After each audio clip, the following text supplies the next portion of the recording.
Hi, and welcome to another episode of What Can Waymark Do for You in July 2023. So, July is typically the month that we get together with friends and family, and very in the very distant part of your brain and out to the periphery is probably financial planning stuff. But there is a reason why you might want to start thinking about some financial planning stuff in July. And mainly that is beneficiaries. You may be meeting with some friends and family, and they may be some of the beneficiaries of some of your accounts or life insurance or estate planning documents. And you may want to take a look to see, or just potentially even second guess some of those beneficiary designations that you do end up putting down to make sure that they're actually correct.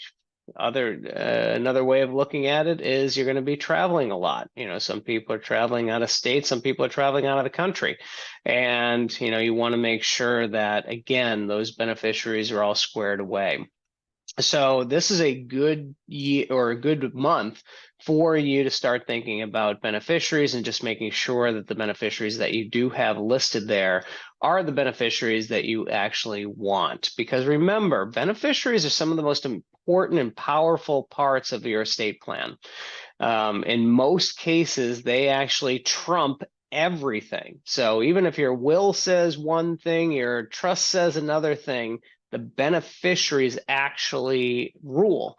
So you definitely want to make sure those beneficiaries are correct. So that's where we can step in and help you out with that, at least on the Waymark side of things. If you do have any accounts that are with us, we can certainly run a report showing what your current beneficiaries are listed as and make sure that they're consistent with what your wishes are. One of the biggest things is, obviously, if you're married, typically your primary beneficiary is your spouse. However, a lot of people, unbeknownst to them, don't actually have a contingent beneficiary.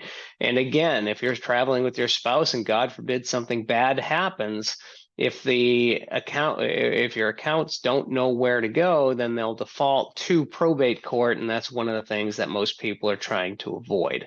So again, very important to keep those beneficiary designations up to date, and also to make sure and sniff out any potential situations where you may not have declared a beneficiary when you thought you had. So let us help you out in that regard. More than happy to run that report and sit down with you to decide or to discuss, who best to put in those spots. Hope you have a nice July. Enjoy the summer, and we'll talk soon.